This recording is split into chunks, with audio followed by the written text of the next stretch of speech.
I'd like to thank you all for coming out today to see an architect presents undeniable evidence for a 9/11 conspiracy between some in government and the media, mainstream media. I'm going to stick to a schedule, and the first hour will be on the World Trade Center, and the second hour will be on the Pentagon. I'm also going to stick to my notes here because I like to do these free form. They feel better that way. But on the other hand, if I do it that way, I always leave something out that I wish I would have put in the presentation. So the presentation will take the form of forensic evidence. You will be treated basically as the audience as a jury. And the evidence will be presented as if we were in a courtroom. And we will speak somewhat about what the government officials have said about 9/11 and how it happened and what happened. And then we will see the evidence and see if the evidence actually backs up their claim of what they've said. The government and the media have used the term conspiracy theories from the very beginning, and they still use it. Now they call some people 9/11 truthers if they're into looking into evidence. But the fact is the government also has a conspiracy theory. Of course, that is what they've told us from the very beginning on 9/11, 2001, which is that 4 jet airliners were hijacked by radical Muslim extremist Islamo-fascist, as it just keeps getting longer, the term they use for them, and that they have crashed 2 of them into the, one into the North Tower, one into the South Tower of the World Trade Center, one into the Pentagon, and one crashed in Shanksville. And we will talk a little bit about all of those jetliners and what happened. And so let's get right into it. And at the end, you will be able, I will pass around a form, and I'll cover this form, everything on this form, and it will determine whether or not the evidence supports the government media assertion as a ridiculous assertion, or that they refuse to verify and investigate the evidence that's been found, or release information related to the evidence that's been found, or whether they just flat out lied. So those are 3 categories of what the government and media is saying and doing in the face of evidence that people and citizens have found. And then at the end of it, you can kind of check, you know, whether you think it was the results of these 3 categories of dealing with the evidence constitutes a conspiracy or not. But anyway, so you're in the jury, and I am a lawyer presenting the evidence. Okay. First of all, we want to also know what a conspiracy is. A lot of people have no idea about what a conspiracy is. So we're going to read it to you. From Black's Law Dictionary, 6th edition, page 309, 310, defines conspiracy as a combination or confederacy between 2 or more persons formed for the purpose of committing by their joint efforts some unlawful or criminal act, or some act which is lawful in itself but becomes unlawful when done by the concerted action of the conspirators, or for the purpose of using criminal or unlawful means to the commission of an act not in itself unlawful. That's a lot said, isn't it?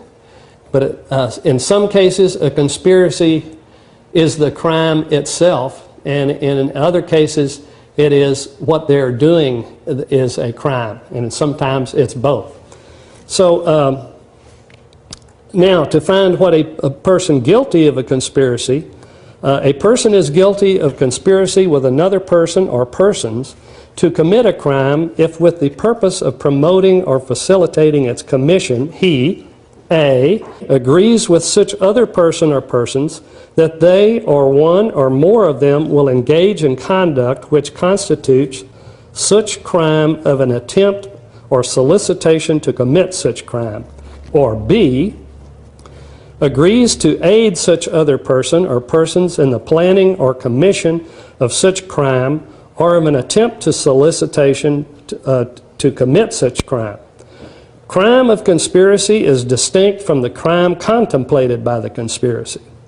Some jurisdictions do not require an overt act as an element of the crime. A conspiracy may be a continuing one. Actors may drop out, others drop in. The details of operation may change from time to time.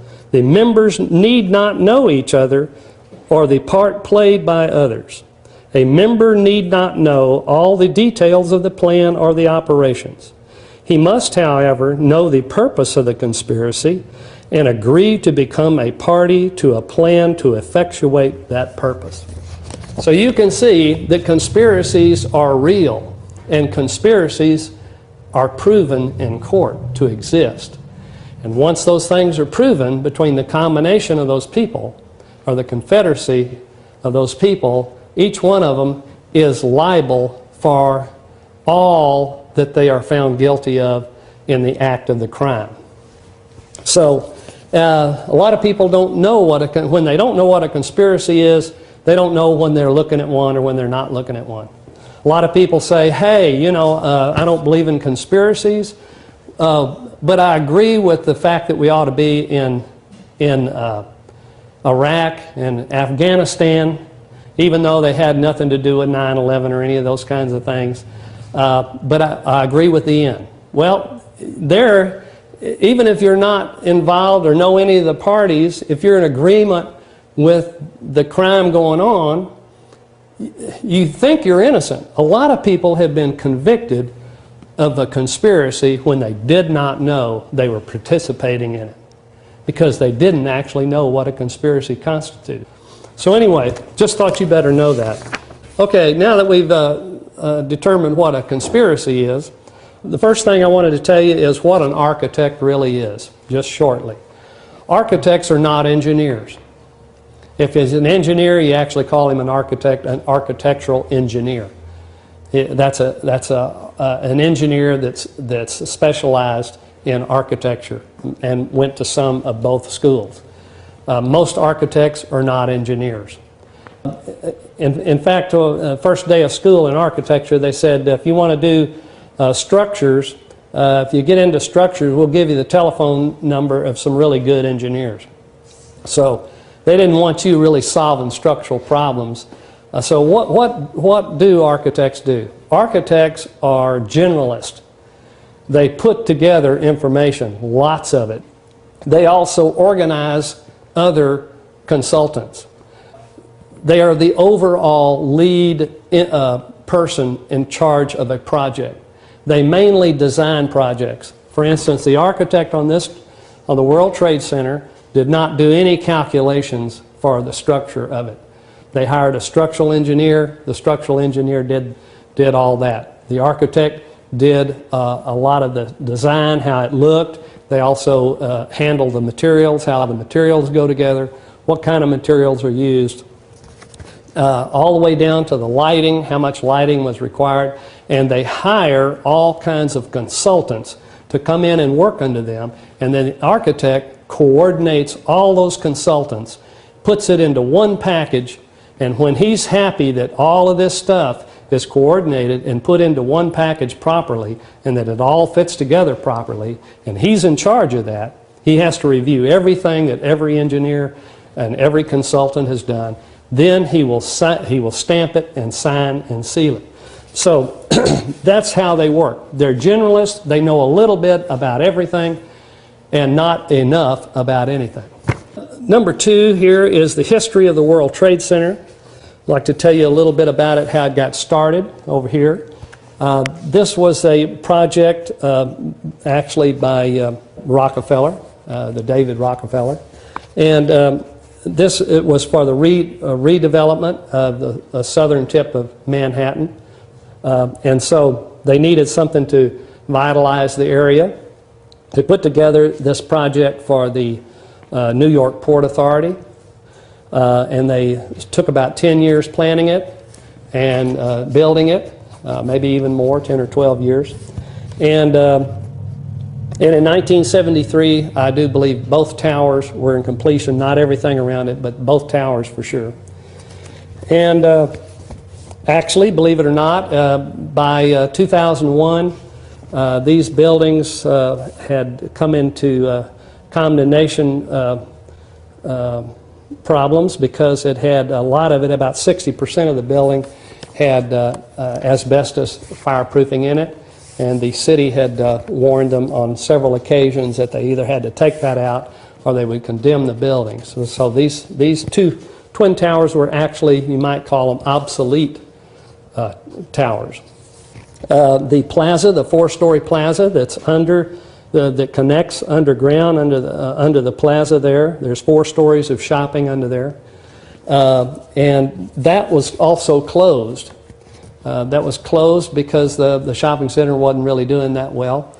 And 6 weeks before 9/11, 2001, Larry Silverstein, who designed and built, well, he didn't design it, he's the land developer, had this building built. This is Building 7, which he had incorporated into the World Trade Center by a bridge, and it became known as World Trade Center 7. But he put in a bid in 2001 to lease the entire World Trade Center. It was up for lease. Quite why, I don't exactly know, but I don't think it had ever been leased before because this was a government project entirely. It was built by public funds, and it was administrated by a public entity. But Larry Silverstein, a private land developer, bought the lease on it for $100 million for 99 years. In the contract, he had a provision to rebuild the World Trade Center in case if it was destroyed by acts of terrorism. He also took out an insurance policy with a terrorism rider for $3.5 billion for an act of terrorism. Well, there were 2 jets involved in 9/11/2001, so he claimed 2 incidents for $7 billion. And so far he's collected about $4.3 billion of that, and then he sued the airlines for $12 billion for allowing their jets to crash into his buildings. And so that's kind of how that's looking at the moment. So that's some of the history, taking you right up to the time of 2001. Now, what has the government first told us, and the news media told us, is that the Twin Towers, after they collapsed, they had lots of shows on television, even Channel 9, showing these Twin Towers and how they were constructed. And they called this, their term for it was called a hollow tube. And so people got the idea that all that these buildings were exterior walls with no structure on the inside. Well, with a little investigation, you find out that these, let me turn to my little charts here.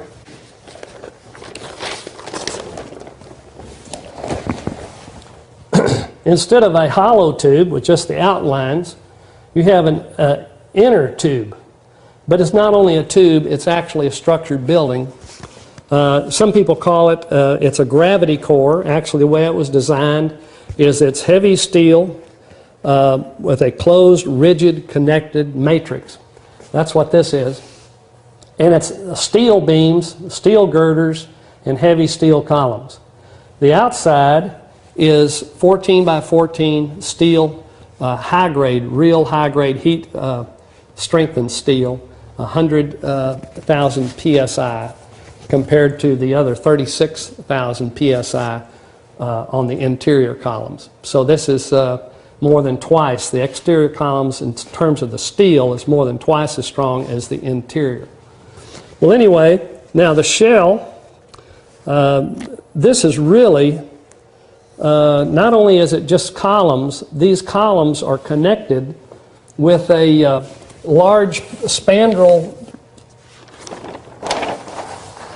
Okay, this shows it a little bit. This right here is a spandrel panel.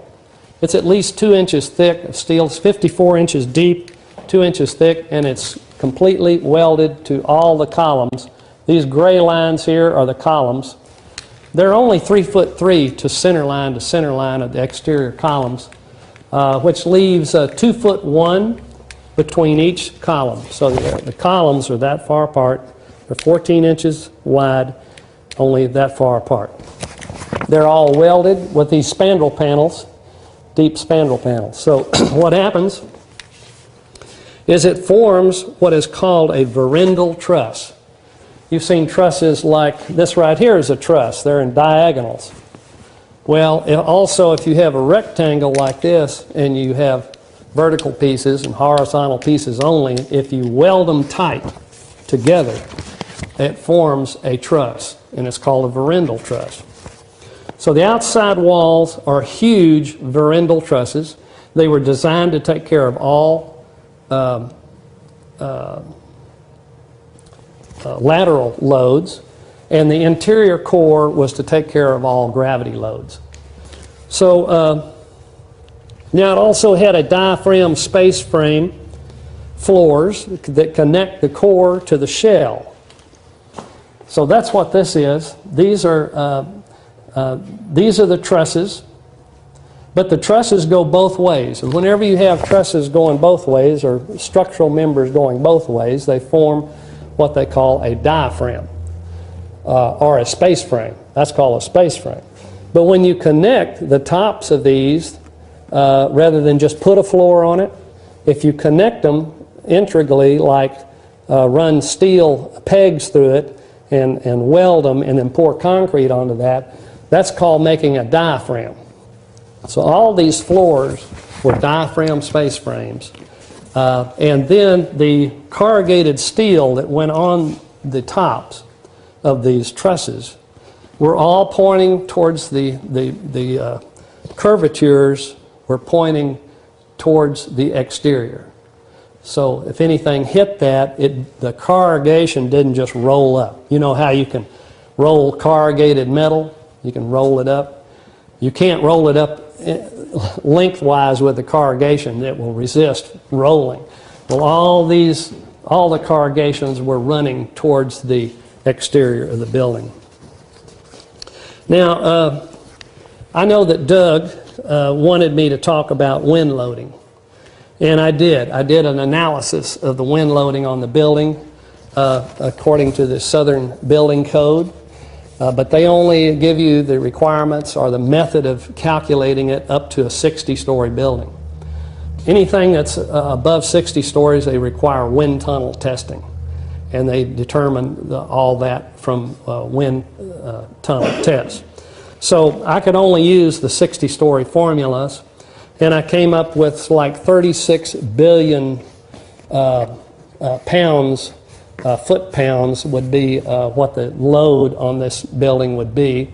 And I tried to compare that with the impact of a jet, 767, weighing about 320,000 pounds, hitting at the two locations, one at about the 93rd floor and the other one at the 78th floor.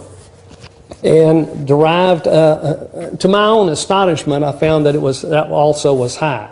It was comparable, but you can't really calculate a jet hitting as one existing 380,000 pound load that's going to stay there. It's momentarily. It's not like taking this box right here and dropping it down on the floor, because that box still weighs the same amount. It's still on the floor. You calculate the impact load plus the load it still has. When you have a jet hit something, everything dissipates. The weight of it goes out the windows. The weight of the fuel ignites and blows up everywhere and gets out of the building. Also, the time it takes to stop something is involved in the load, the impact load. So once it pierced the skin, it was knocked around through all these columns, and you have to figure all of those angled vector loads as this stuff hit different columns and spun around. So what I'm telling you is it's almost impossible to calculate mathematically the real impact load of a jet hitting a building like this. I mean, that would be just pretty complicated because of the mathematics involved. So anyway, on the tops of this building was a 5-story hat truss. That's shown here in the red at the top. It was built right here in downtown McQueenie here. You can look out there. We have a train bridge that's got a truss on it, and a heavy truss. It's probably 2.5 stories, and it's maybe, if that much, maybe just 2 stories. And but its span is something like 200 feet or more. And it can take heavy loaded trains and park them out there, and there's no problem. Well, this 5-story truss only spans in one direction about 30 feet and the other direction about 60 feet. So and it's taking all these, if there's any tension on this wall, it transfers it over here to the heavy core of the building. And so here would be a damaged section, but this area right here would be the localized damage caused by a jet. And what happens is, because it's a space frame, they don't, the failure isn't from one side to the other all the way across because of the structural members running in both directions. So you only have localized collapse, and even FEMA said that that's what they had, was localized collapse. And so anything above these collapsed exterior members moves in terms of tension on this outer wall above the collapsed area, and then up to these heavy trusses. And that then transfers the load over to that, puts the other side also in tension, and then puts compression down on the gravity core of the building. At first, when I looked at this, I went, you know, you could probably sever the columns all the way around this building right here, and it would still stand up due to the heavy 5-story hat truss that would put all the weight right back down on the gravity core in the middle. But then I thought, well, you know, that's not even necessary, because to analyze it that way, because of the Verindel trusses, where you see all these gray lines, that's where the spandrel, the heavy steel spandrel panel is. And even if all of these were knocked out, you still have these purple lines here, show the spandrel panels going over to the other remaining columns on the side, which is indicated here in blue, meaning all of this destruction on the Twin Towers is encapsulated, is isolated from the rest of the building by the different members of the building. All right, you see these areas here too, these big wide bands on the building? Kind of look at that and you wonder what that is. Those are the mechanical floors. And what they did here at the top floor with the 5-story hat truss is also done at the 3-story mechanical floors. Those have space trusses in them as well that connect the core to the outer wall, and these resist sway in the building to keep sway from getting large. And also these floors, all the floors in the World Trade Center were heavy floors, like for a library, a law library or something like that. So all the floors were heavy enough to support a library. So they didn't have to go in and beef up a floor for specialized stuff. Except the mechanical floors. The mechanical floors were even beefed up more to handle really heavy equipment placed on the floor. Now I want to cover the FEMA Building Performance Report, because it's very interesting what they've said. There's several places I want to read out of here. First of all, I want to say this, that all of the groups, all the professional groups that have done studies on this, like the American Society of Civil Engineers and FEMA, they have never looked at the damage in terms of what caused the damage.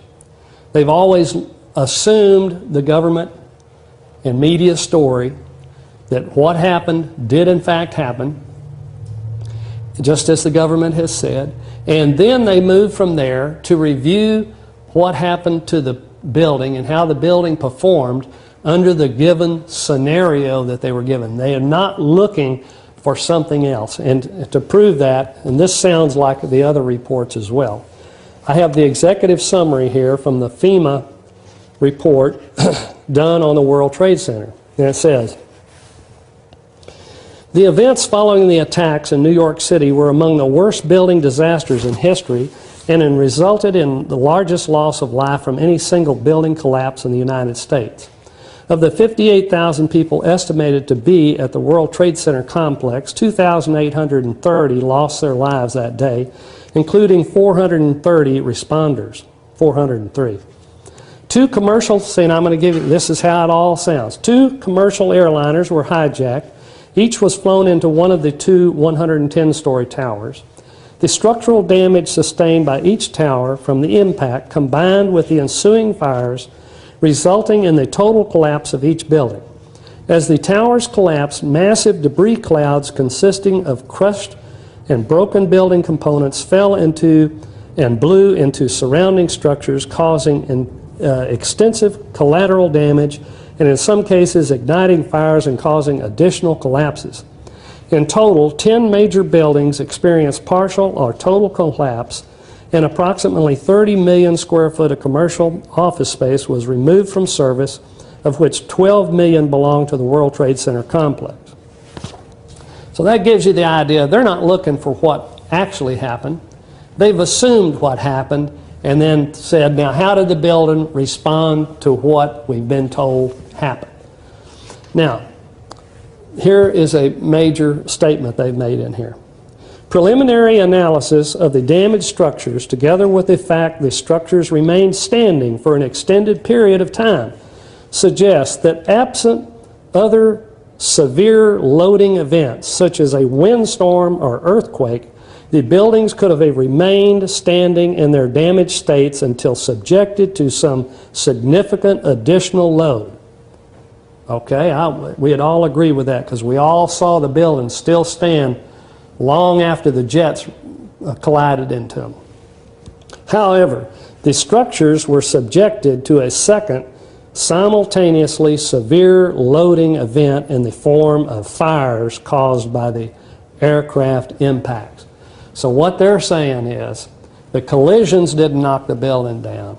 The fires afterwards caused the initial collapse to start the global collapse. So there's some problems. I just want to read you what they've said first, and then we'll get into that. Another important message that they've written. The collapse of these structures is particularly significant in that prior to these events, no protected steel frame structure, the most common form of large commercial construction in the United States, had ever experienced a fire-induced collapse. Thus, these events may highlight new building vulnerabilities not previously believed to exist. They've admitted that none of these buildings before 9/11, 2001, have ever collapsed from fire. Even FEMA is saying this. Here's the national response they're calling for. So if you think they've changed their mind about how we ought to build buildings, even though they've said that's what we ought to do, these new vulnerabilities, listen to what they say. The national response to this: resources should be directed primarily to aviation and other security measures rather than to harden buildings against airplane impact. So even though we see this and we see, wow, the huge steel structures, fire protected, can collapse from jet airlines, forget that. We're not going to, even though we said we're vulnerable to these things and we might ought to look into that, how we ought to fix that, forget that. what we ought to do is work on more security and work on aviation. Now, the relationship and cooperation between public and private organizations should be evaluated to determine the most effective mechanisms and approaches in the response of the nation to such disasters. And that's what I wanted you to hear out of FEMA before we look at the evidence on this. Now we're going to look at Tower 2. Tower 2 is right here. This is the south tower. The jet hit, this was the second jet. The first jet had already hit. About 25 minutes later, the jet, both of them were 767s. The south tower was hit between the 78th and 84th floor. And however, the Tower 2, second tower, well, it says here it was actually hit 18 minutes after the first tower. The firemen,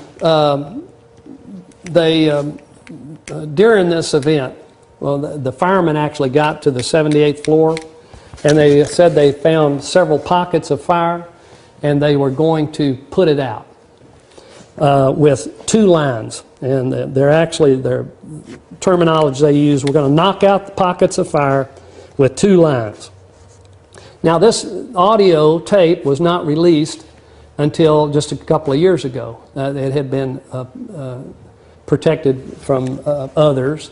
The government wouldn't release these tapes until a couple of years ago, when it was found out that the firemen were actually there. They saw a couple of some pockets of fire. They're going to put out all of it with 2 lines. And immediately after that statement on the radio, the building commenced to collapse. Now, right here, about where the jet hit, this corner, it did hit at an angle in this corner, but the whole jet, whole wingspan did hit it. It toppled, it began to topple, it tilted in the easterly direction. This is west, that's north, this is east, this is south. So it tilted over Building 4, which is this 10-story building here. It tilted 22 degrees. Now I want to show you this on my chart, show you how significant this is.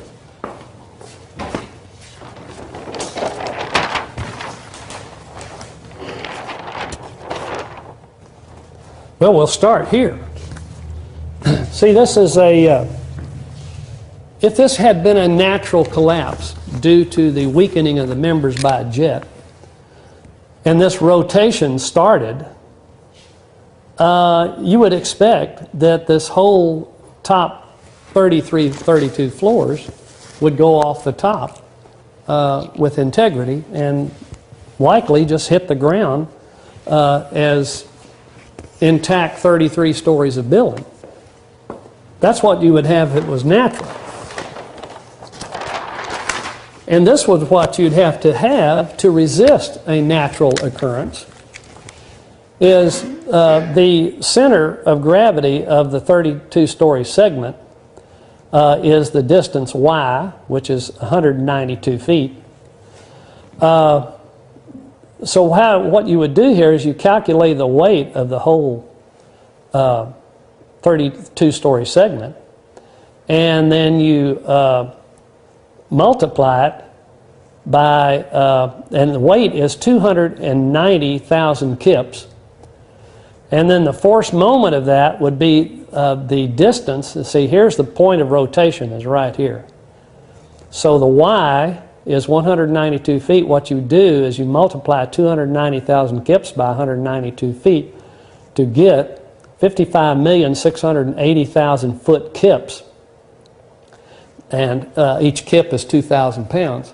So what you need over here on the blue zone over here to stop this rotation, you would need an equal force being applied to the other side. Now, what was that force? Well, there wasn't. There was no force out there to resist that rotation. And of course, there's vectors in here. You'd have a downward vector as well, but once this center of gravity and at a 22-degree slope It's right over the edge, so that becomes null. This thing is going to go over the side. So, but what did you have? Instead of having a chunk like we saw on the other poster, you've got this smoldering pile of very small pile of rubble and dust. And dust is all over southern Manhattan, and you've got this very low stack of debris. So this is not natural. This could not have been a natural occurrence. That's just impossible. You can't have a chunk that huge begin rotation and just fall into dust, the whole building. So this is evidence that something else was going on here. Some reason this chunk didn't hit the ground like this. Here's another problem. If there's not explosive materials used somehow, and all the material is still there and not blown elsewhere, just stacking. This building is not built in the form that is conducive to what they call pancaking. Remember, the government said it was a pancake action that started. Pancake more applies to buildings that are made of slip form lift slab construction.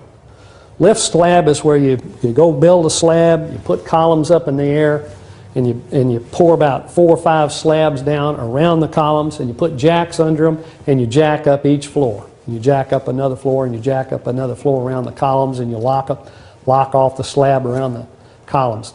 These buildings have actually pancaked in history. You can look that up on the internet.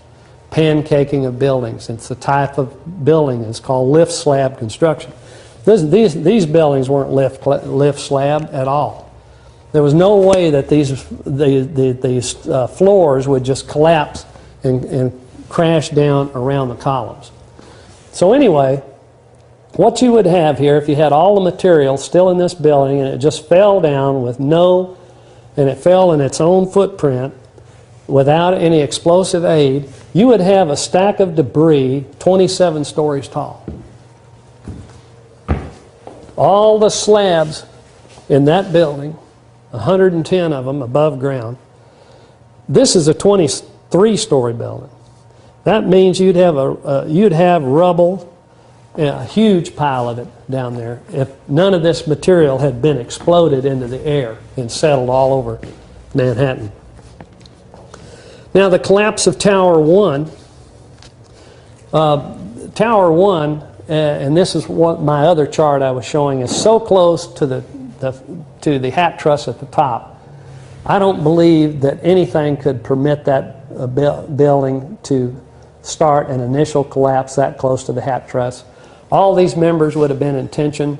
All of them would have had these horizontal spandrel panels with a verendal truss carrying all the weight of the floors above this collapsed area down to the edge, as well as the tension in the top.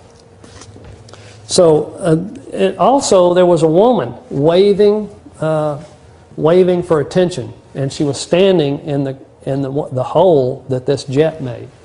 That also means the fires were cooling, and you saw the smoke coming out of these buildings, dark black smoke. That's an indication of oxygen-starved fires.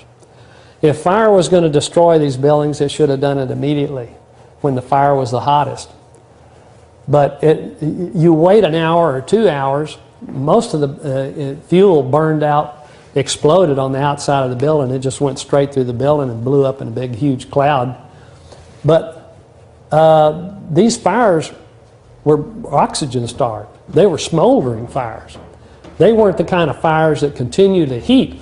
Like we have an illustration over here on these posters. I believe unfortunately, it's this one in the very back. I'll pull it out for you. Of buildings that have burned 24 hours. I mean, real infernos. Look at this one. It burned all night long. This one. look what's left of it. It didn't fall down. This one consumed everything from top to bottom. I think it was 32 floors. And look, it did not collapse. And this is what happens with natural collapsing. They fall over in chunks, just like that 32-story top should have done. This should have toppled you've seen these big buildings in South America and various places. It happens pretty often. You know, foundation, something happens in a 10 or 12, 15-story building, just fall over like that. That's what should have happened here on Tower 2. That whole top should have just fallen off. It didn't do that. It went down like everything else in a pile of smoke and debris. Now, the collapse of Building 7. And we're going to get to what really caused these collapses on all these buildings. Building 7, most people never even knew about that, including myself. Building 7 was very unpublicized. They didn't talk about Building 7 hardly at all. We didn't even know it till a year. I know it was a year afterwards before I knew about it. Building 7 is 47 stories tall. It also collapsed, was not hit by a jet, but it collapsed into its footprint at 5:20 on 9/11/01. And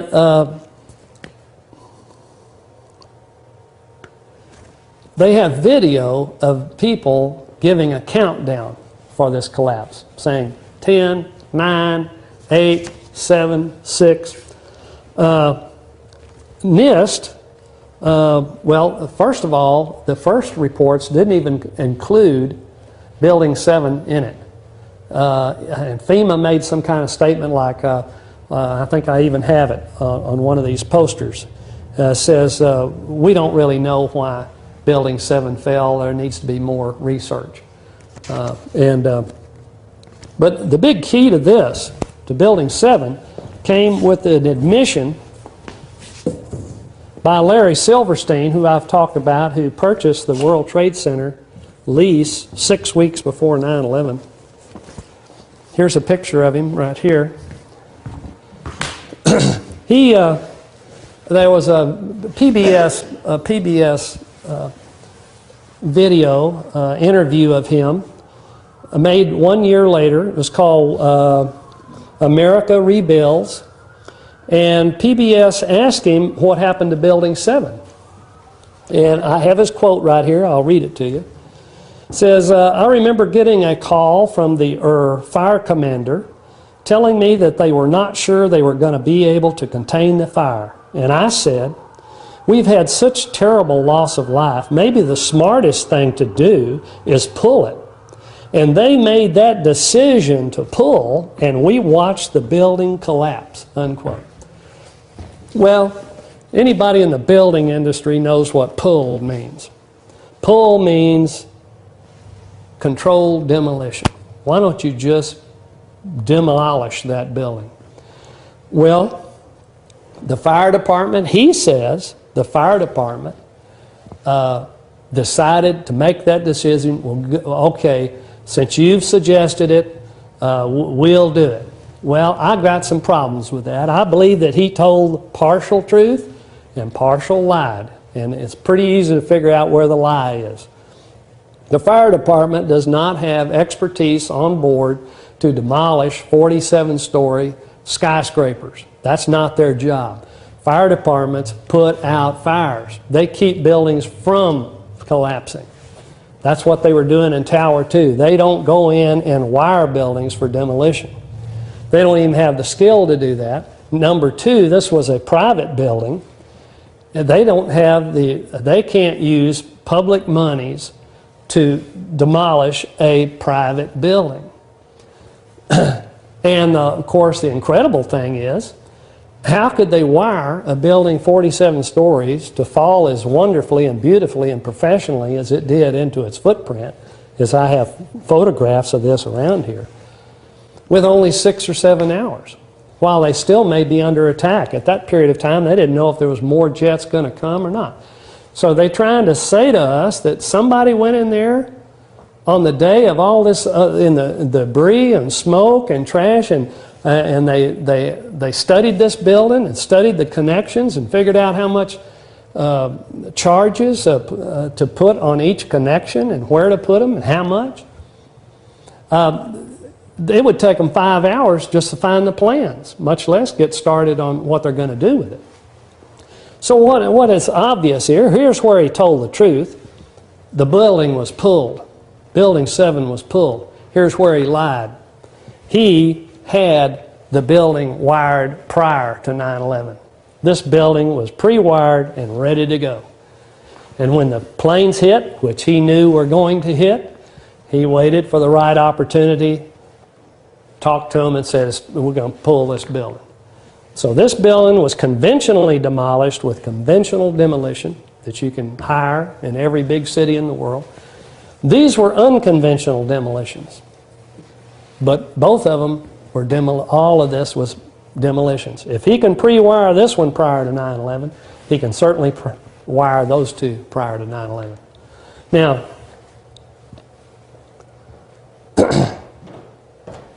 problem with this building as well is, and it didn't bother him to violate the law, because you can't wire buildings. I've even heard people say, well, Ron, don't architects and people, don't they build in means of demolishing buildings when you build them? That's laughable. You talk about something funny. You go into an architect's office and tell them you want to build a 110-story skyscraper, but you want to put in the demolition charges for the future and just wait till it becomes obsolete and then you can. No, that does not happen. That's against the law. You cannot have a building wired for demolition while it's occupied. All of these buildings were occupied on 9/11/01. But this building was, we already know by Larry Silverstein's own admission, this building was wired in advance. And he knew it. And if he knew that, there's no reason why he couldn't have known and had something to do with providing the security for these two buildings to also be wired. And we're also going to find out what they were wired with. How many people have heard of nanothermite? Well, this is a new product. I'd never heard of it. Nanothermite came out in about 2000, year 2000. It's been made at Los Alamos Lab. And there's one other military lab that makes it. I forgot the name of it, but I know Los Alamos does. And it is a high-tech, new demolition material. It's an intimate mix of very fine strands of aluminum and iron oxide with some other things, depending on what they want to do with it. It's very designable. They can do many different things with it. These strands are finer than a human hair. They have to be mixed in the right proportion. Some have said, okay, well, the material that you found in the dust samples of all three of these buildings just meant that, well, there was aluminum and there was iron in these buildings. That's where you're getting this material from. And nanothermite could happen naturally through the combination of jet having aluminum running into steel that has iron in it. This is laughable. That's like saying, well, I tell you what let's do. Let's just throw some rocks and some old scrap steel in a big room and we'll heat it up and maybe we'll get a Chevrolet out of it. That's not how you make nanothermite. Nanothermite has to be made in a high-tech lab under very strict regulated and designed parameters. This is not anything you could make in a cave in Afghanistan. It's nothing I could make in my garage. That's not how that is made. And from the dust samples, every dust sample taken, which at least 4 have been tested, and they've been all from around this area, they all contain nanothermite. And some of this nanothermite is unignited. It's still, they subject it to a blowtorch and it'll blow up still. And the byproduct of this stuff they've been blowing up in the samples is molten iron, and it makes little bitty spheres. It goes out into the atmosphere, and it makes little tiny round spheres of iron, cooled molten iron. Well, guess what was found in the basements of all three of the skyscrapers, 7, 1, and 2? Molten iron burned in the bottom, tons of it. Tons of molten iron burned in the basements of these towers, at least 6 weeks after the collapse. Now, the funny thing about that, this was buried under all this debris. That means oxygen starved. Well, how do you have molten iron burning in an oxygen starved environment under the ground? Nanothermite creates its own oxygen for burning. And that's how it burns. It'll burn underwater. It'll burn anywhere because it makes its own oxygen to eat off of. So, and I'll also show you this. I wanted to at least show you you can get this on the internet. You go to, you can just type in nanothermite paper, and it'll take you to one of the sites that has the paper that's done on it. I believe it's about 17 pages. Yeah, here it is. It's from the Open Chemical Physics Journal. It's called Active Thermetic Material Discovered in Dust from the 9/11 World Trade Center Catastrophe. And it has all the information you need to know about it. And proving beyond a shadow of a doubt that these buildings, that stuff shouldn't be in there, and it shouldn't have been on a jet. And they only talked about hijackers with box knives, not hijackers who have run into the building with tons of nanothermite and placed it throughout the building. One of the things that makes this whole hijacking scenario by radical Muslim extremist Islamo-fascists, as old McCain used to love to say, the only thing that makes this ridiculous is that why would terrorists wire these buildings with tons of nanothermite and all these connections and then hijack a plane to run into it? Isn't that a little kind of stupid? I mean, why not just pull the switch? I mean, if they wired it, why wouldn't they just pull the switch? If there's explosives found in this building, as this nanothermite, it rules out anything legitimate about hijackers. Because hijackers, if they were the guilty party, why would they bother to do that? Next question is, how would hijackers, how would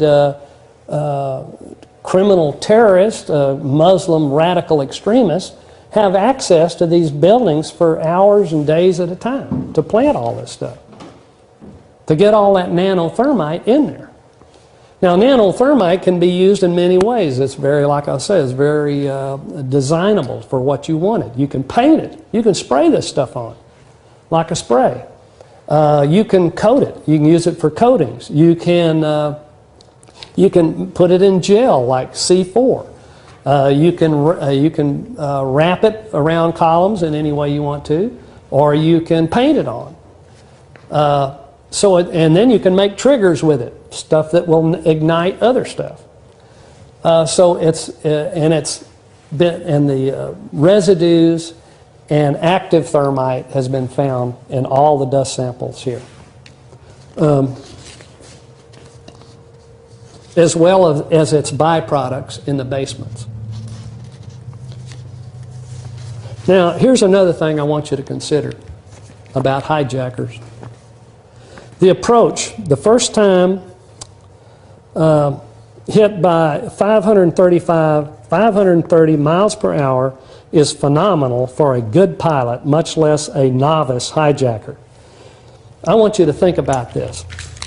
You see how both of these jets have hit the buildings entirely with their whole wingspan? Not one segment of the wing missed the building. The whole jets of both of them went right smack into the building. Now I want you to think of this in a different way. It's as hard to hit a structure that's 208 feet wide with a jet that's 157 feet wide and get the whole wingtips on that. There's only a few feet of play there, and you're going to hit it at 530 miles an hour, which is 778 feet per second. Try driving your car and turning at a stop sign at 778 miles an hour. And these guys, now think of it this way. You're the pilot, and you've got a little slot between two buildings. Let's say these two buildings are also just 208 feet apart. And what you want to do is fly your plane right between them. Not hit them, but go right between them. And that spot you've got is only 208 feet wide. And you want to guide your jet, which is 157 or so. I think I've got it exactly over here somewhere. You want to fly your jet at 778 feet per second and go right between two towers, only 208 feet apart, and not hit either side and win the day. You talk about some supremo expert pilots. I don't think there's any living pilot that would volunteer to try that. Yet these guys, both of them, hit these towers with not a single part of that jet not dead on to 208 feet. I mean, I'm just telling you, that's phenomenal flying. Phenomenal. And these guys are hijackers who had been drunk the night before at the bar, according to these our government sources and media outlets.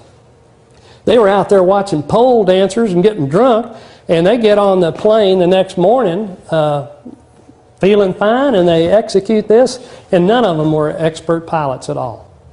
I'm just telling you, that's phenomenal. I actually don't believe it. Well, that concludes my presentation on the World Trade Center.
Thank you, ladies and gentlemen, for watching our first segment on the World Trade Center.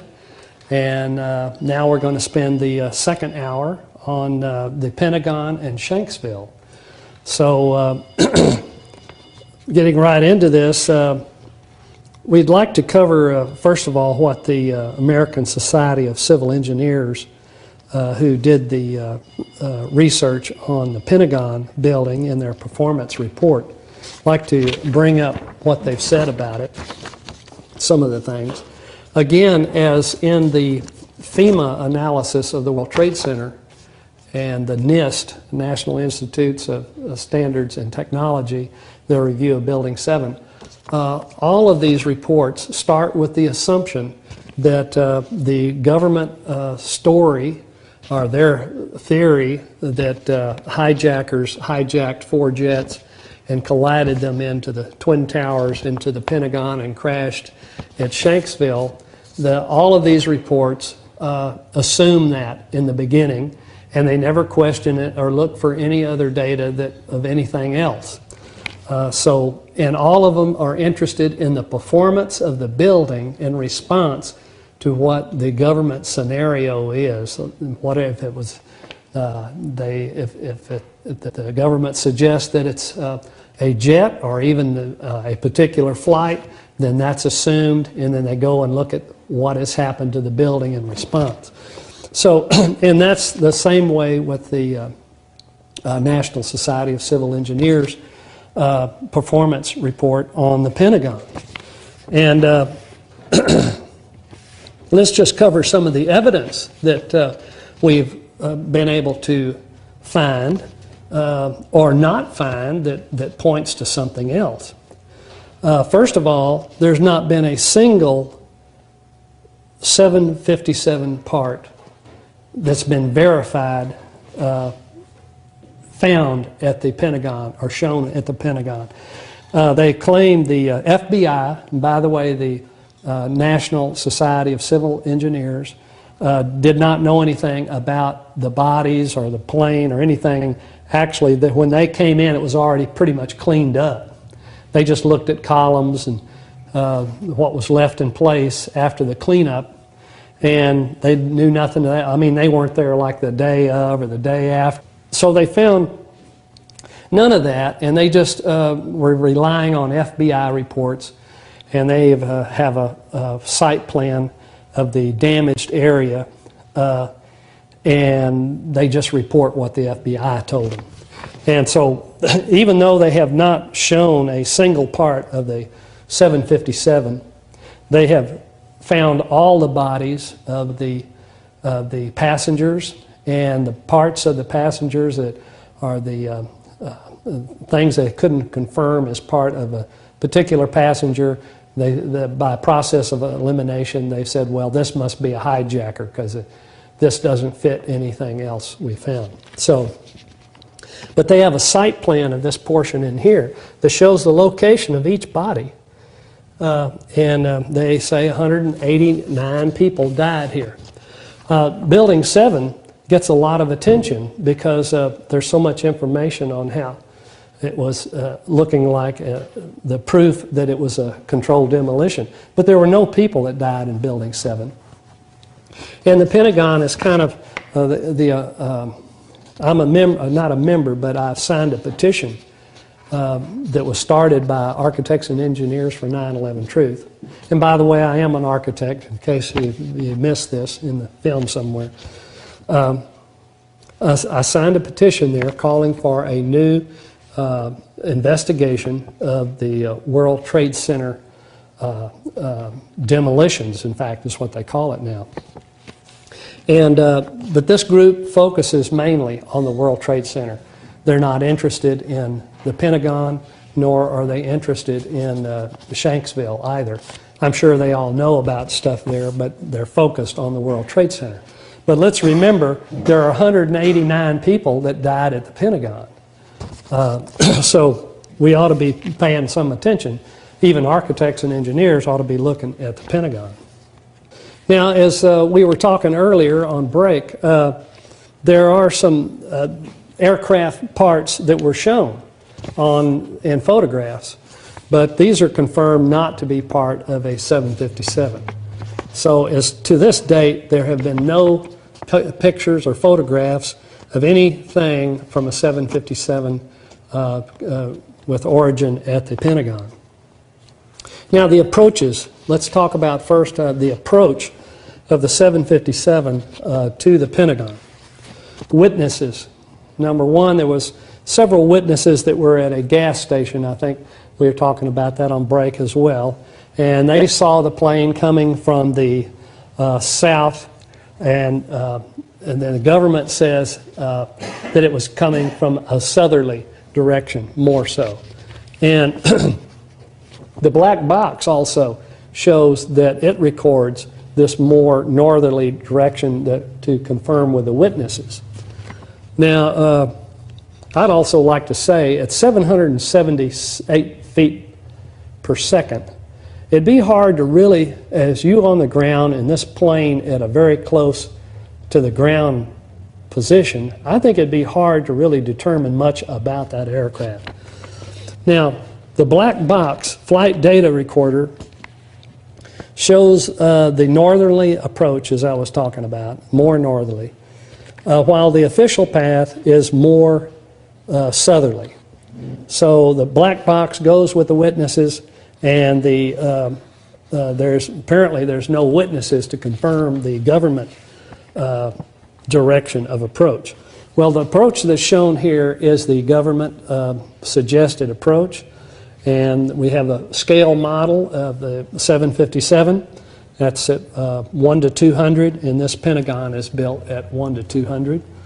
And so each inch, these are 2-inch squares I've drawn on here, each inch equals 16.667 feet.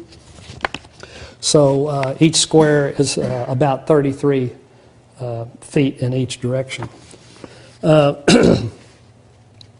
The next thing we want to talk about is a good source for information on the jet and approach on the World Trade Center is from pilots for 9/11 Truth.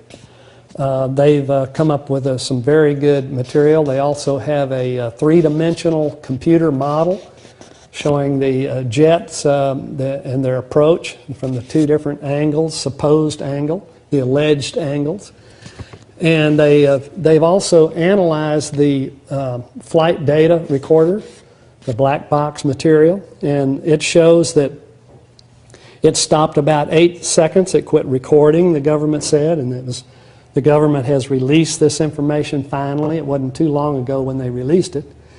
And then the pilots for 9/11 Truth did an analysis of it and found out that the plane is about 400 to 500 feet higher than what they say its location is, and they have a reason on there because you have to manually change the altimeter readings for close to Earth conditions. And it was set when they got up in the air, they moved it ahead, and when they came close to the Earth again, they did not move it back. So and that's how they determined that it was not at the right height the government said. And that's on the black box data. Now they also analyzed the approach the government said, and 3,400 feet from the impact point going that direction is a tower that's 308 foot tall that's in the direct path between buildings of the impact line. So this plane had to clear 308 feet. It had to take out a light pole, the first light pole. They said it took out 5 light poles. That's pretty amazing in itself, as a jet sent to pick up George Bush at Hobby Airport clipped 1 light pole and crashed.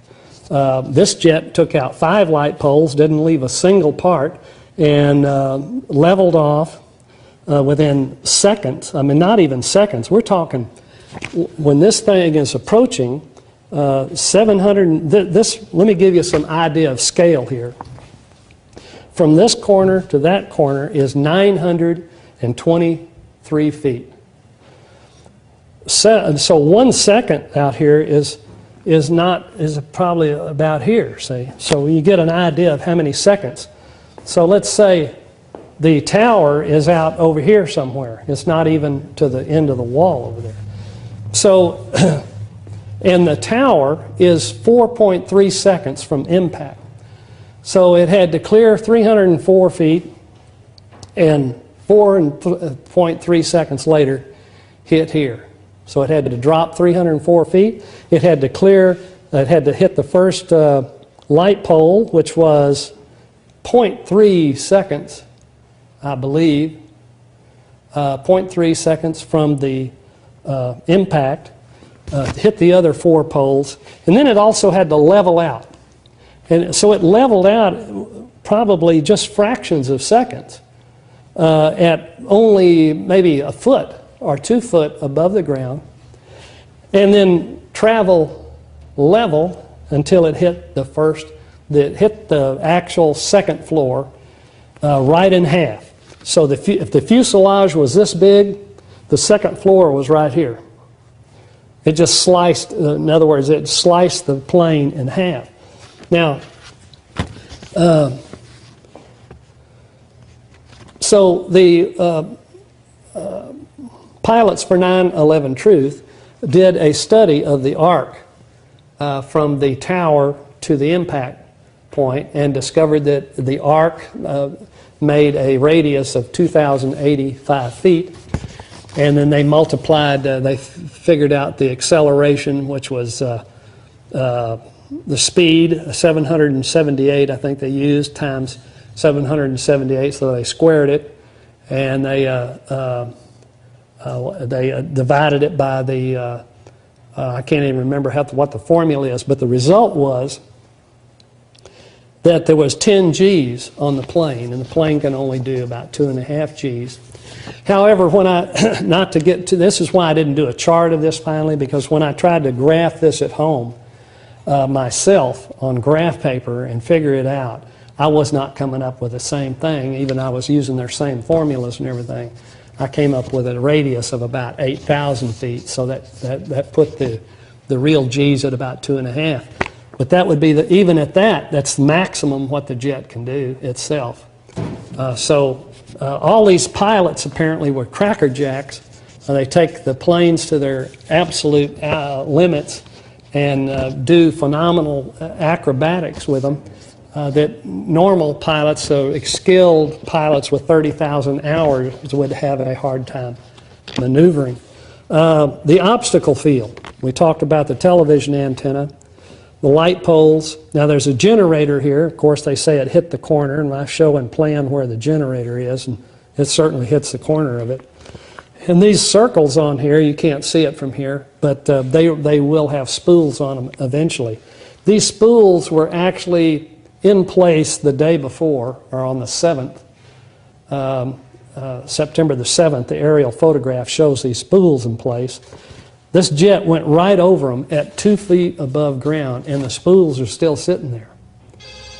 So that's some pretty phenomenal flying again, to negotiate all these obstacles prior to hitting the building and not even disturb these spools. One of the witnesses said the jet almost hit their antenna on their car. Well, let me tell you what experienced pilots or anybody that flies knows about this. First of all, experienced pilots say you can't fly this kind of a plane. This is a passenger plane. It's called a big plane. It's built for flying. You can't fly this plane at 10 feet to the ground because you have what they call a ground effect. And it's at least the width of the wings. So if you are flying, and this wingspan here is 125 feet. So if this plane is flying anything less than 125 feet, it cannot go below that without just driving the nose. You'd have to crash it. It won't glide at that speed, at that close to the ground, because it's built to fly. They even build planes now that fly about 2 feet above the water. They start off in the water and they use very little speed, and they're gliders, and they build up just enough speed to get off the water, and they stay there, and they rely on what they call the ground effect. The wings, the area, pushing air, which won't compress, and it pushes that air between them and the water, and it's called a ground effect plane. You can look that up on the internet too, and they show you some very neat crafts that fly around just 2 feet above the water with very little energy. So you can imagine what a 757 would do with its wingspan, which is larger. The area of the wingspan on a 757 is 2,000, it's over 2,000 square feet. So it's like flying your house plan.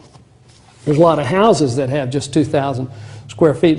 So to pick up a plane as big as your house and drive that at 500 miles an hour close to the ground, it's going to take off. I mean, you're going to compress air between it and the ground. So pilots have said that. The other amazing thing about this is that they have something called a backwash or a backdraft, and what that does is it throws air out the back of the plane, and if it touches it, if it gets close to like if it passed over this freeway like it said and clipped a light pole, any cars in the area would have been blown off the road. It will tip trucks over. It will throw cars, whirl them in the air. It's about 40 tons. Experienced pilots said there'd be at least 40 tons of backdraft that close to the ground.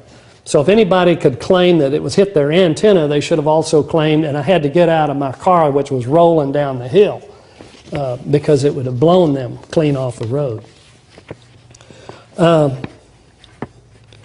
other thing that's very strange here is, again, showing this crackerjack pilot of a 757 flies at 2 feet above the ground and not hitting the lawn at all. There's not a single scrape on the lawn from the jet.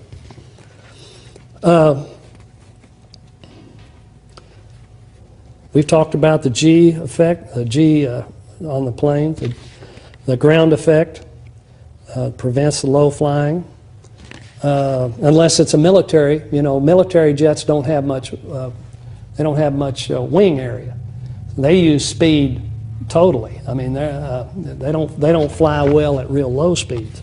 Okay, the damage on the face of the Pentagon after the impact and before the collapse, 20 minutes later. Let me move around here on this side of the model again, and.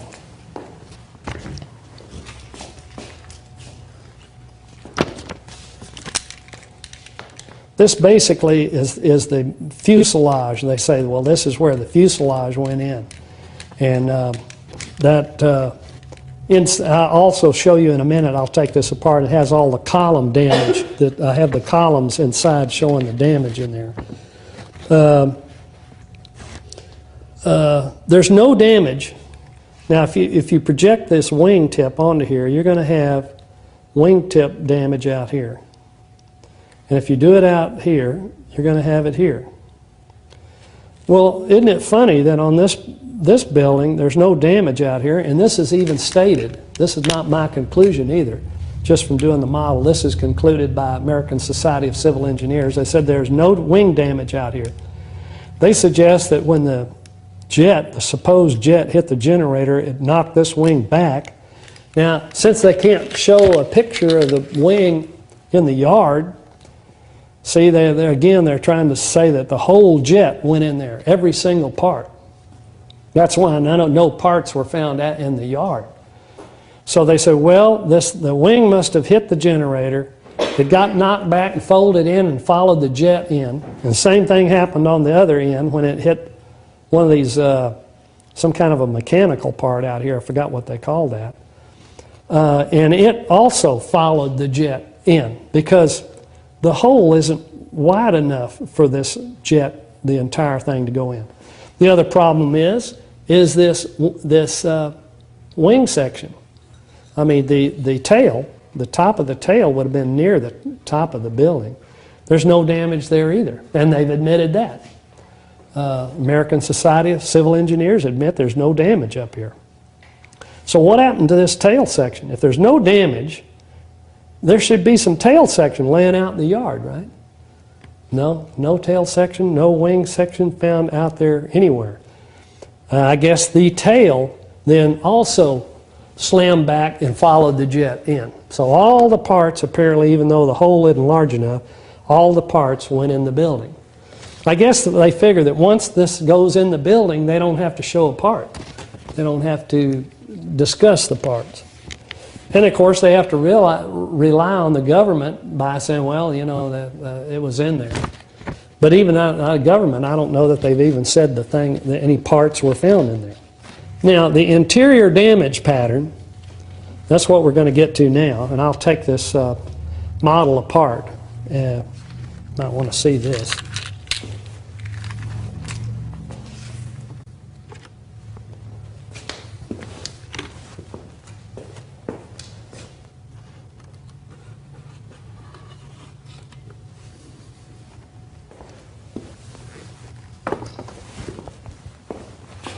This shows all the damage in the hole where it came out.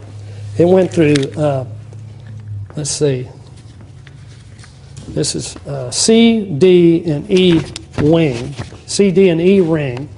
And here's the main, that's the fuselage, and they apparently are trying to make the suggestion that the fuselage itself came out this hole in the AE drive. This is one area that's open for vehicles to drive in. And then the lower level is sustained all the column damage, mostly. The second floor only had 2 columns that were severely damaged, and you can see these here. And the yellow columns are very minor damage. So you can see that there's not many real, the blue ones are also non-functional, but the red ones are severe, like gone or missing or really severe.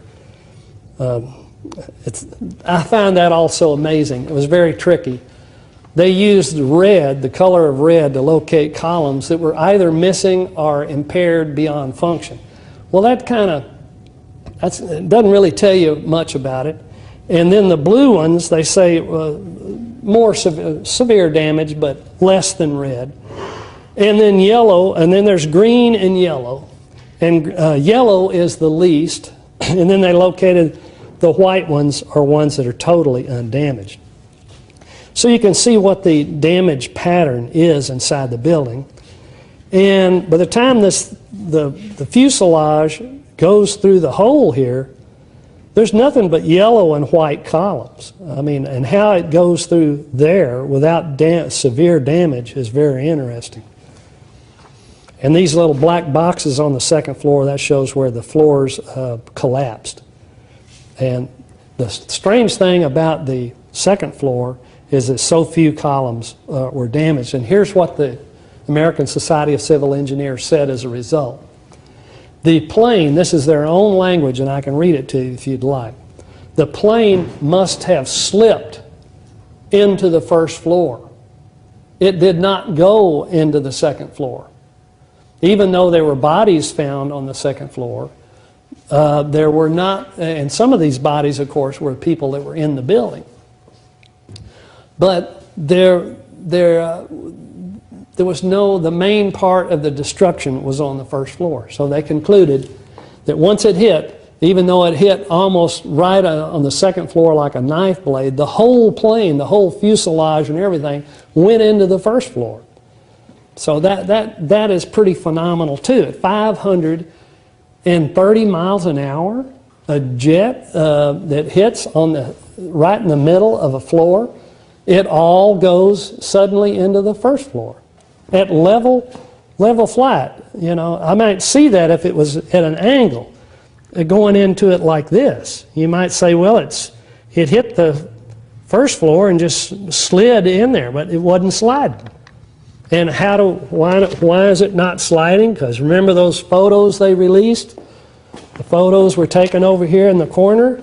They were looking right down here, and they say, well, there it is. And of course, it's hiding behind another stand they have sitting here. So you only see, I don't even know what you see. It's so nondescript. And so, and they say, well, it was in level flight. And it was only 2 feet off the ground. And the whole plane slid into the first floor and did minor damage to the second floor. I still believe that the hole in the back wall is being so perfectly round and so straight on with this line. I find it really, and so much, columns are so close. In fact, the hole is bigger than the column range would permit. I'm just wondering how in the world, and the reason, let me tell you the reason why I did this model. When you look at the report that the American Society of Civil Engineers put out, they don't draw to scale. Why wouldn't they draw to scale? I mean, there's something about drawing to scale gives you more information than drawing not to scale. What they do is give you a bunch of grid lines, and the columns they draw on it are 10 foot and square. So you look at it, it means totally nothing. You know where the columns are, that they're on a certain grid line. But you don't know, you can't determine what happened, what is in line with water, if there's is there an opening wide enough for that to get in? How wide? They don't give it to you. It's like a general way of just giving you some information. So anyway, I took their general information and turned it into a scale model that would actually show, is there a path large enough for that to travel? And if it is, does it damage anything else on its path? Well, you can see by looking in here, if that fuselage went that way, it would have taken out some more, it would have done more serious column damage, especially to leave a perfect round hole in a 2-foot thick wall built of 10 inches of concrete and 8 inches of brick, a limestone. It's 8 inches of limestone, 10 inches of brick, and it's amazing. Whatever, I got it written over here. But anyway, and that's what the front wall is, and that's what the back wall is. So it had this fuselage, apparently they're claiming, went through 4 feet. And you know what this fuselage is made out of, this lightweight carbon material is in the nose. And so this thing went through 2 feet, 10 inches of reinforced concrete and the brick and limestone, and did the same right here. So it went through 4 feet of that. And look at the column. The columns are unimpaired. They're just minor cracks. That's what the yellow is, minor cracks. Could be just heat cracks from fire. But that whole fuselage, and then made a hole bigger than the path. Isn't that strange?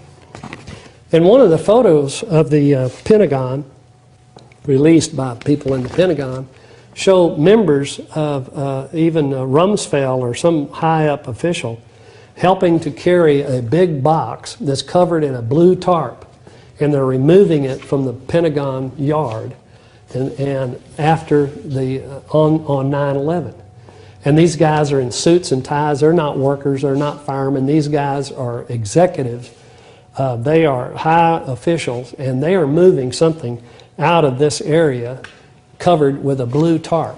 Now, why would all that secrecy, why would you need to cover, why would men in ties, upper level men at the Pentagon, be carrying away something with a blue tarp over it? Anyway, this was a kind of a strange, why the secrecy? Anyway, I think I've covered this before. The National Transportation Safety Board was the one that finally released the the black box flight data recorder that was just analyzed by pilots for 9/11 Truth. The flight data recorder records and shows that the flight deck door was never opened.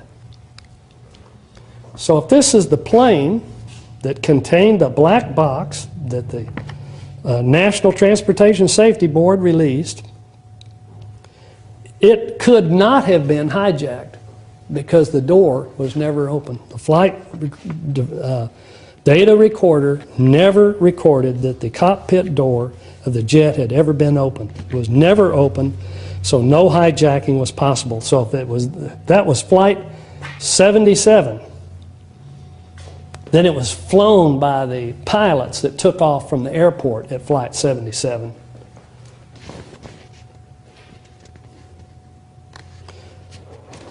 But I think this is sufficient proof that that this 757, a 757, could not pierce this wall in this fashion, leave these spools undamaged, hit a generator, not leave any parts in the yard anywhere, go through the building through 4 feet of hard material, and have a path through a undamaged column zone, and then bust out at the back in a hole larger than the path through the columns. And that's all I have for the Pentagon. Now moving on to Shanksville, and I guarantee you Shanksville will even be shorter than the Pentagon, but you'll love the information on it. And I am eventually going to do a model of Shanksville. It's going to be the easiest model I ever built. It'll be just a hole, it'll be a little ditch. I'm going to have a model with a big model with a ditch.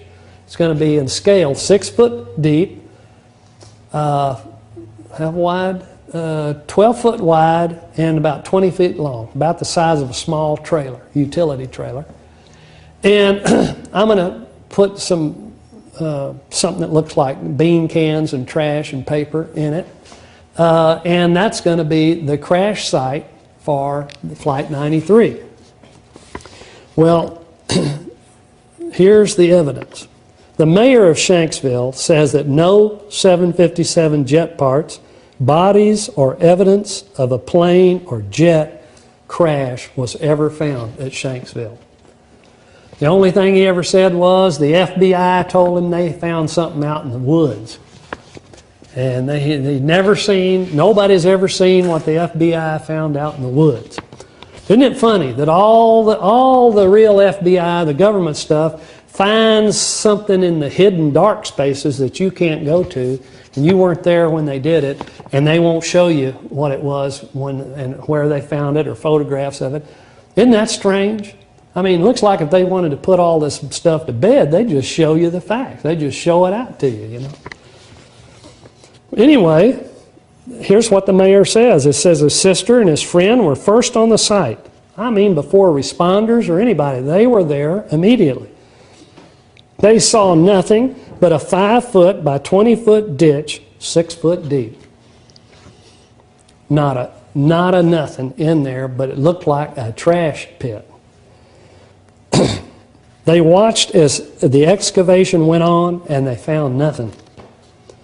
The same is said by a Fox News correspondent that was played. Some of you may have seen it. You could probably Google that on the internet and find Fox News correspondent Shanksville, and you'll find him saying the same thing, that it doesn't look like there's a crash of any plane here at all. So that concludes even Shanksville, and you could direct yourselves to that great movie about Flight 93, which may in fact be total fiction. But it certainly did not crash in Shanksville or anywhere around there. So if it crashed somewhere else that nobody knows about, except the FBI, which knows all things in secret. Book that came out after that, which fascinated me by that. What do you think on this? Yes. Let me say this. There's been all kinds of information out there about that too, that voices can be copied and engineered and reused to say anything they want to, so that calls can be made to sound like your loved one and they are not making the call. Somebody else is making the call using your voice and structuring your sentences and statements any way they want to. This has been developed technology, and it's now in use. And so whether or not that happened, again, let me say this about what this presentation was about. This presentation was not about proving what did happen or where anything is. It is about what did not happen, and if what we have been told is actually the truth. And what we can say is, I think without any hesitation, is that the Twin Towers in Building 7 were brought down with nanothermite. This one in a conventional fashion, this one in an unconditional, a non-traditional fashion, but all were brought down with controlled demolition. And it was done. I think we can conclude that, without doubt, that nanothermite was used in it, and this is not something that hijackers could have done at all. And the next question is, why would hijackers do this if it was them that wired it? And how dumb would it be for people to wire these buildings and then supposedly wait around for hijackers to hijack a jet and run into it and then blow it up? Ron, can I speculate as to the answer to that question? If you study the terrorist attacks in Israel, it's very common to set off a bomb in a coffee shop or a bookstore And then when the first responders go to that site, there's a secondary bomb because they're able to kill government workers, they're able to kill more people. Is it possible that some operative wired these buildings, and then the purpose of the airplane was to get the dramatic news, because they knew that everybody would be watching, and then the secondary explosion was to bring the buildings down as a complete and total terrorist act?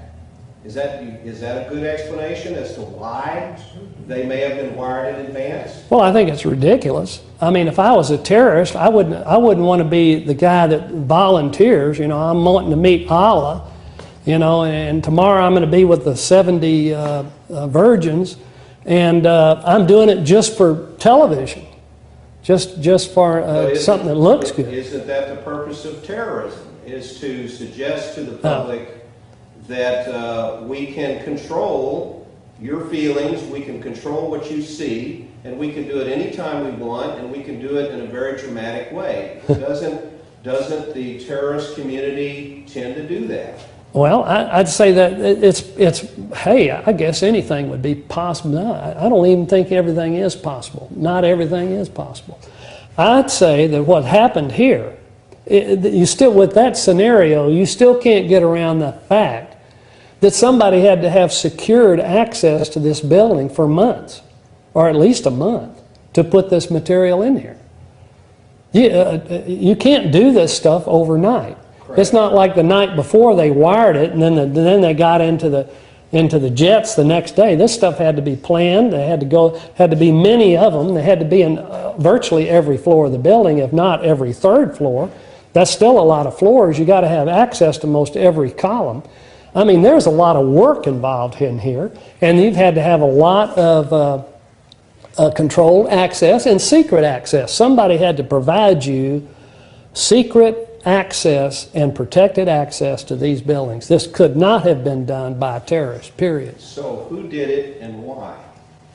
Well, let me say this, terrorist. Let's back up a minute. When we use the word terrorist, we're assuming foreign terrorists or terrorists from where they've said they're from, Afghanistan or Iraq, or they're radical Muslim extremists, Islamo-fascists, as good old McCain used to say.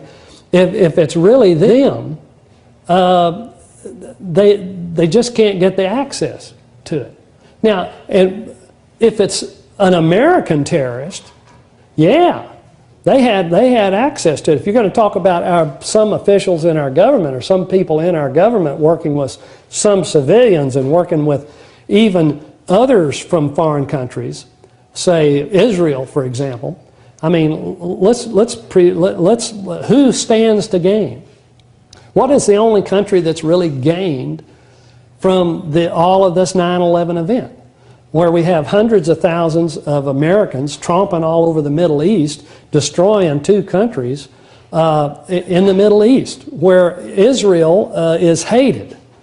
The only country that's benefited from this is Israel. And I know let me tell you, I'm sure the architects and engineers for 9/11 Truth are going to turn over. They've done this before. They really can't stand me saying this, but it's just the truth. I don't care. And it's just like talking about 9/11, about talking about these towers. The truth is the truth.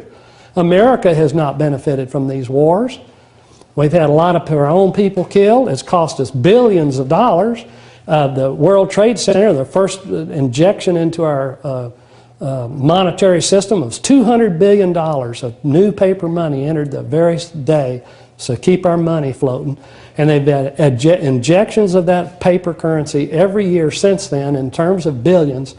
The problem with our economics is not only just this stuff that's just happened with these bank frauds and the derivatives scam and all that. It also started here.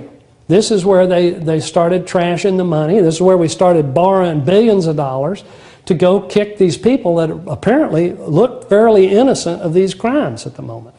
Now, that's not, first of all, what is a terrorist? We need to get back to definitions. Terrorist is a person that will either harm people or property, their lives and their property, and they do it or either threaten to harm them, for the purpose of changing a political policy. Well, that includes everybody. Anybody that attempts to change a political policy by using harm or the threat of harm, wouldn't that include George Bush, Dick Cheney, Donald Rumsfeld, some of those architects of the Iraq War? I can't remember his name. He was in the Defense Department. After this, they made him head of the World Bank, and they had a problem with his girlfriend. They kicked him out of it. Anyway, these guys, if they actually were involved in this, or in the cover-up of this information, and wanted and saw that the purpose of all this was to get into the Middle East, which they've said, they wanted the New American Century, the Partnership for the New American Century, they ought to, the correct word for that would still be PNAC. It would be Partnership for the New Conspiracy.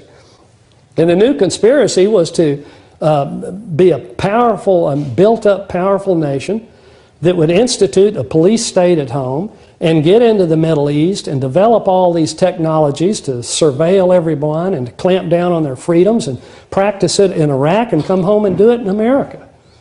So if that's the purpose, if that's what the goal, and bring America down from an independent nation into a new world order as a slave state with all the other states of the world, if that's what the goal is, then I believe that George Bush and all these other people I've named, and many more others up there in Washington, and Karl Rove, and all these guys that we're going to fix and to reinstitute into our government again, after the other con guy, whatever his name is, we're right back to where we were, with the same people under this same scenario.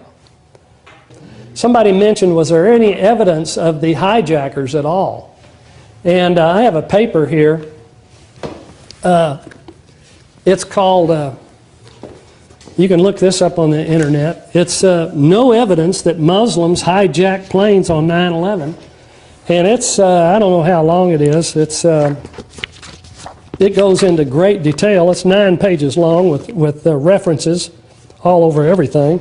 It's over 60 references to prove that there's not one single shred of evidence that these 19 hijackers ever, any one of them ever boarded a jet of any kind there on these planes on 9/11. Not one single shred. None of the manifests from the official manifest from any of the airlines have ever been released. So some of the ones that have been released, partial manifests from the government that they say came from there, they've been changed over and over again. And even the cameras that they sometimes show a picture of one of these supposed terrorists in an airport. But that wasn't the boarding. There's no boarding pass, there's no boarding stub, there's no evidence whatsoever that these 19 men actually got on these jets. So to put it mildly, if the government actually had to prove their case, they couldn't do it. The government cannot prove their case. So I think we're living in a mythological world. We might as well be worshiping Athena and the Roman god. And I guess if one of our presidents declare himself to be a god, or we're just going to have to go along with it, because you can't question this kind of stuff.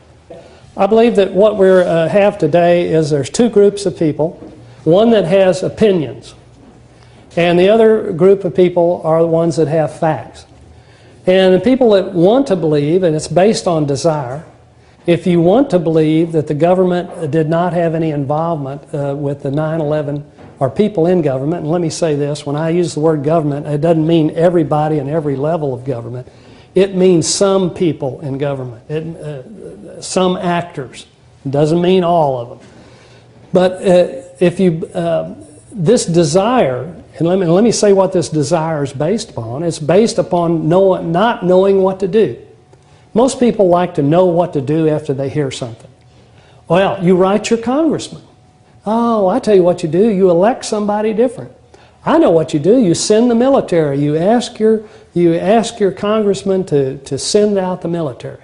Well, what happens if it's some kind of strange mix that involves your own government, where they're working with foreigners, And I'm actually thinking this World Trade Center and was actually done by foreigners. I don't believe it was actually American FBI members or CIA that wired this building. But I do believe somebody wired it, and I believe they had secured access to it, and that meant they had to have American help and American cover-up. So I believe strongly that we have a foreign power, a foreign army, special ops group that is working in our country, and that needs to be rooted out of here, because that is way bad stuff. And it's connected with our government. So who do you call? You call, who do you write? That's why nobody likes this information, because it's almost devastating. I don't like it either, because what I do with it, the only thing I can do basically is talk about it. But eventually, something will be done about it. So there's two types of people. Those that have opinions based on desire that don't care about facts, and the other people are ones that don't have evidence of facts that determines what their opinion is. Instead of most other people have opinions based on their desire, not facts. So what we have to do, what we should do, is use our evidence with the facts of our evidence, and to change people's desire, change their opinion, so that something changes in the country. There's only one other thing I'd like to say about that, though, is that we're going to need God's help on this, because this stuff is big, it involves our government, and eventually we're just going to have some miraculous intervention. God's going to have to work through individual people, and we're going to have His supernatural intervention, because this stuff is big. It's real big, and you don't fight it by writing your congressman. I think it's good for you too, but don't expect any major changes, because you see what the major media does to these people. They trashed Ron Paul on 9/11. They trashed Deborah Medina on 9/11. And they're going to trash everybody else that has even followers. They don't have to believe the facts about 9/11. They can just have somebody in their camp that's holding up a sign saying Deborah Medina, and then have a little 9/11 was an inside job. That spells death for her campaign. So what they're trying to do is weed out all people who question 9/11. So the only people left for politics are people that buy the myth of 9/11. And what are they doing with that myth? They're changing all the policies of America. They're clamping down on the liberties. They're getting us involved in every country in the world. They're clamping down on them in England. We're not the only country that's suffering from this 9/11 stuff. England buys all this garbage, all their politicians, their upper level stuff. And Spain, many of these countries are in the same pattern, and it's by the same global masters that are orchestrating this stuff. And that's why we have a major job ahead of us. But it's doable. Let me say this, the Bible is full of evidence that wicked, degraded societies and corrupt societies do fail. And they will be purged. And there's no reason on earth that this can't happen again. And that we can't be part of this purging of this diabolical type of mentality that's running this thing. I think that's all I can wrap up with. Thank you very much for coming.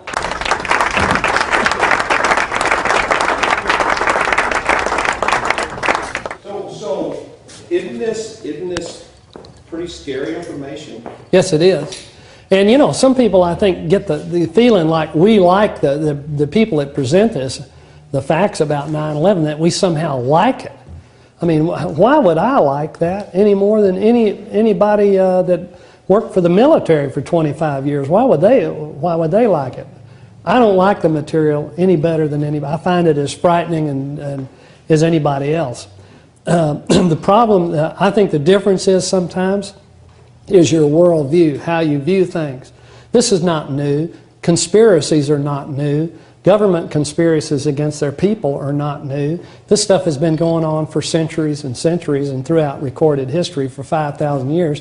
And that didn't stop. All this stuff hadn't stopped. It continues.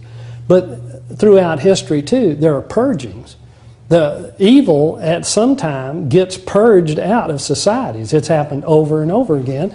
And we're ready for a purging. I believe that 9/11 is going to be it is going to be the beginning of a purging of evil and of wickedness out of the country, out of bad ideas. In a way, and let me bring up one other thing that's permitted conversation. Here's permitted conversation. If you'd like to talk about how the government covered up or was inept at knowing what the terrorists, the Middle Eastern terrorists, were doing prior to 9/11, and why they didn't follow up investigation of these 19 supposed hijackers, this is all very good conversation for them. They love that because it's still on the presumption that these 19 guys did it.